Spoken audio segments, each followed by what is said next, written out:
A significant lesson in To Kill a Mockingbird is to not continue the generational curse of teaching racism. While Atticus did treat Tom Robinson just like anyone else he would have to defend, he had to teach Scout how the N-word was wrong and racist. He said, "It's hard to explain. Ignorant, trashy people use it when they think somebody's favoring N-words over and above themselves. It slipped into usage with some people like ourselves when they want a common, ugly term to label somebody with. He identified these people who use a derogatory word as disgusting and lower than life." When Atticus is expressing how the case is a lost cause in Chapter 9, he says, "Makeham's usual disease," which he is referring to racism. And he has done several things to keep his children from inhabiting it. Education about races and culture can prevent racism. People can see the color of someone's skin and automatically have a bad assumption or false fact about them from past ideals that do not fit into society's views now. The question I did was, how do the events of the final chapters explain the first events of the novel? How does this structure contribute to the overall message? So the entire book really is about learning through the eyes of Jem. So basically, he was taught about racism and discrimination from a young age, but he never really understood it until later on in the book. A good example of this is the Tom Robinson case. Originally, he didn't know really much about racism. He understood the main idea of it, but he never really saw it with his own eyes. Atticus did tell him that it was known as Makeham's usual disease, and he said things like, you never really understand a person until you consider things from his point of view, or until you climb into his skin and walk around in it. So he was taught about racism, but he never really saw it firsthand until when Tom Robinson got convicted of raping Mayella Ewell and found guilty. It was really truly based on the color of his skin. He also learned about other types of discrimination, like Arthur Radley, or as the kids called him, Boo Radley. People would spread lies about Boo Radley, and they would all talk about him, but in the end, he saved the kids from Mr. Ewell, proving him wrong. Kind of circling back to Atticus's quote, you never really understand a person until you consider things from his point of view.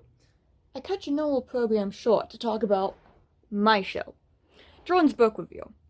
I'm trying to get you to read To Kill a Mockingbird by Harper Lee because it's just a good book for readers everywhere and of every age because of its message. Now, the message is that racism isn't a good moral, it's simply just a bad perception of different people. People use racism as an excuse to treat people differently.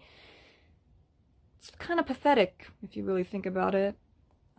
Getting into it, Scout and Jem are the two main characters, and they choose and realize to treat black people equal is the right thing to do, even though they constantly hear the people of Maycomb's opinions about black people. Now, Maycomb is a stereotypical southern town in Alabama in the 1900s.